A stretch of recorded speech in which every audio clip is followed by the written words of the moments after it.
स्वागत है दोस्तों। आज के मुख्य समाचार में आज देश और दुनिया से कई अहम और बड़ी खबर आ रही है। बात करेंगे हर खबर पर विस्तार से। ओम प्रकाश राजभर का बड़ा बयान, बोले बीजेपी के 1.5 दर्जनों मंत्री हमारे संपर्क में, सैकड़ों विधायक घूम रहे हैं। एक और बड़ी अपडेट, पंजाब के सीएम चरणजीत सिंह चन्नी का बड़ा बयान, बोले प्रधानमंत्री की जान को खतरे के ढकोसले का मतलब पंजाब में लोकतंत्र ढंग से चुनी हुई सरकार का तख्ता पलटना। एक और बड़ी अपडेट, चुनाव आयोग के वर्चुअल प्रचार के आवेदन पर गरमाई राजनीति, अदालत में जा सकता है मामला। इसी के साथ अगली बड़ी खबर में आपको बताएंगे 5 राज्यों के चुनाव में बिना मुख्यमंत्री चेहरे के उतरेगी कांग्रेस। एक और बड़ी अपडेट, पंजाब में चुनाव लड़ रहे किसान संगठन क्या आपके साथ करेंगे गठबंधन, बलबीर राजेवाला ने दिया बड़ा बयान। एक और बड़ी अपडेट, अखिलेश यादव भाजपा का आईटी विभाग के प्रभारी अमित मालविया के खिलाफ दर्ज कराएंगे एफआईआर। एक और बड़ी अपडेट, चुनाव से पहले बागी हुए कांग्रेस नेता इमरान मसूद बीजेपी को हराने के लिए सपा से मिला सकते हैं हाथ। इसी के साथ अगली बड़ी खबर में आपको बताएंगे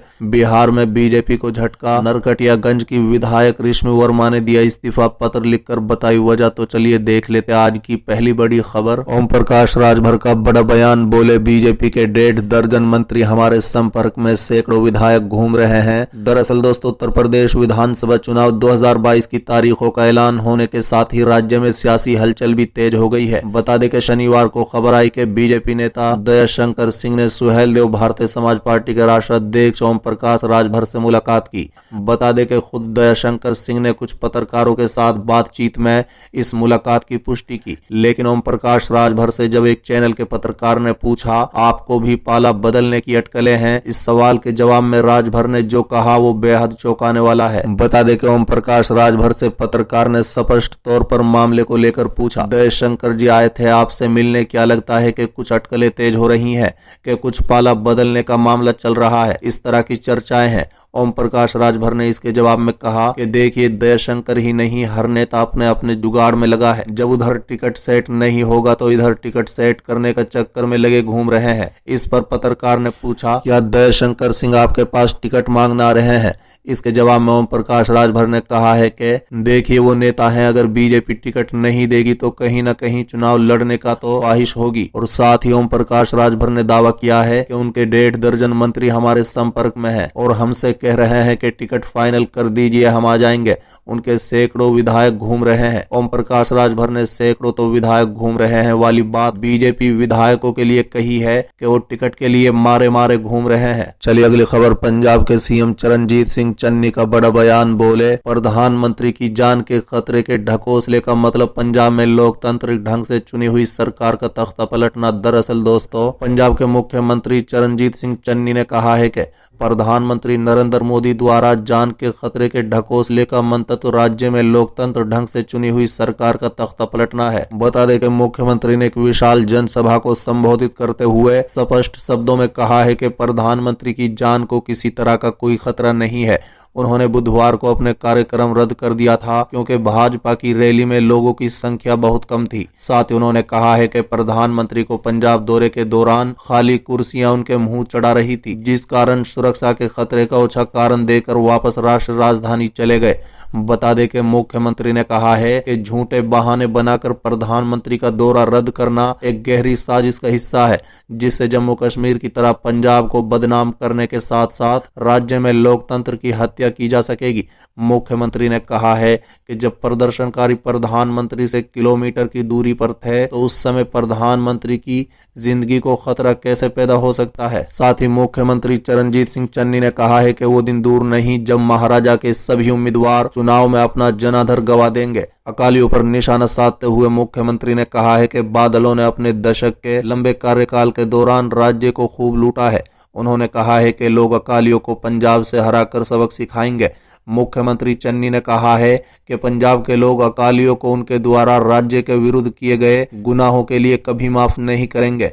चलिए अगली खबर, चुनाव आयोग के वर्चुअल प्रचार के आदेश पर गर्म हुई राजनीति, अदालत में जा सकता है मामला। दरअसल दोस्तों, चुनाव आयोग द्वारा रैली और रोड शो और जनसभाओं पर प्रतिबंध लगाकर वर्चुअल प्रचार करने का आदेश को लेकर भाजपा छोड़ सभी राजनीतिक दल नाखुश हैं। बता दें कि सूत्रों के अनुसार समाजवादी पार्टी सहित कुछ अन्य दल अब कानूनी विशेषज्ञों से राय ले रहे हैं कि चुनाव आयोग के इस फैसले को क्या अदालत में चुनौती दी जा सकती है, क्योंकि चुनाव आयोग ने 15 जनवरी तक प्रतिबंध लगाया है। बता दें कि समाजवादी पार्टी का तर्क है कि प्रतिबंध 15 जनवरी तक ही क्यों, सभी 7 चरणों के मतदान तक प्रतिबंध क्यों नहीं।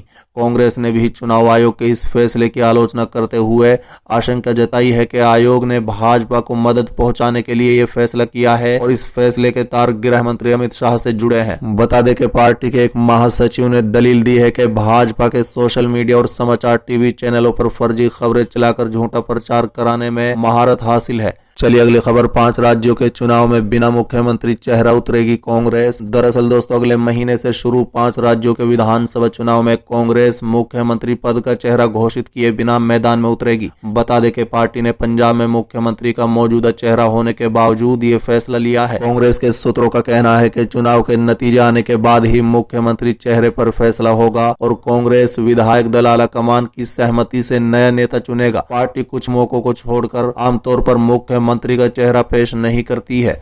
बता दें कि पंजाब और उत्तराखंड में हालांकि कांग्रेस के नेता चाहते हैं कि मुख्यमंत्री चेहरे सामने लाकर चुनाव लड़ा जाए। उत्तराखंड में पूर्व मुख्यमंत्री हरीश रावत और पंजाब कांग्रेस प्रमुख नवजोत सिंह सिद्धू के समर्थक चाहते हैं कि उनके नेता को मुख्यमंत्री के चेहरे के रूप में पेश किया जाए, लेकिन पार्टी का कहना है कि वो चुनाव से पहले अन्य गुटों के अलग थलग करने का जोखिम नहीं उठाएगी। बता दें कि कांग्रेस को पंजाब में सत्ता बनाए रखने और उत्तर प्रदेश, उत्तराखंड, गोवा और मणिपुर में भाजपा के खिलाफ एक विश्वसनीय प्रदर्शन के साथ आने की बड़ी चुनौती का सामना करना पड़ रहा है। बता दें कि उत्तर प्रदेश को छोड़कर तीनों राज्यों में पार्टी का सीधा मुकाबला भाजपा से है, जबकि पंजाब में उसका सामना अकाली दल, बसपा गठबंधन और आम आदमी पार्टी से है। चलिए अगली खबर, अखिलेश यादव भाजपा का आईटी विभाग के प्रभारी अमित मालविया के खिलाफ दर्ज कराएंगे एफआईआर। दरअसल दोस्तों, समाजवादी पार्टी के अध्यक्ष अखिलेश यादव ने कहा है कि उनकी पार्टी की कानूनी टीम भाजपा का आईटी विभाग के प्रभारी अमित मालविया के खिलाफ प्राथमिकी दर्ज कराएगा।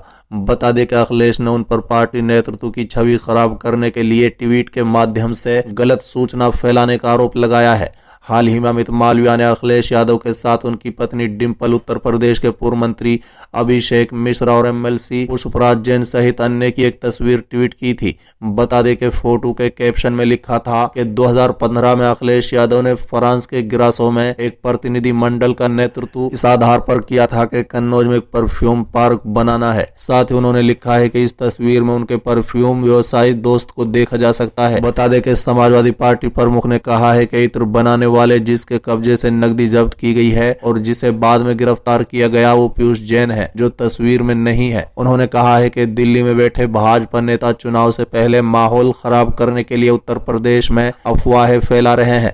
एक सवाल के जवाब में अखिलेश ने कहा है कि जल्द ही शिकायत दर्ज कराई जाएगी। चलिए अगली खबर, चुनाव से पहले बागी हुए कांग्रेस नेता इमरान मसूद बीजेपी को हराने के लिए सपा से मिला सकते हैं हाथ। दरअसल दोस्तों, कांग्रेस नेता इमरान मसूद ने बीजेपी को हराने के लिए समाजवादी पार्टी का साथ देने की बात कही है। बता दें कि मसूद ने एबीपी गंगा से कहा है कि मेरे सबसे पहले जिम्मेदारी है कि बीजेपी को हटाना। एसपी ही बीजेपी को हटा सकती है, इसलिए मैं समाजवादी पार्टी के साथ हूं। कल मीटिंग बुलाई है मैंने और साथियों से बातचीत करके हम लोग कल फैसला ले लेंगे।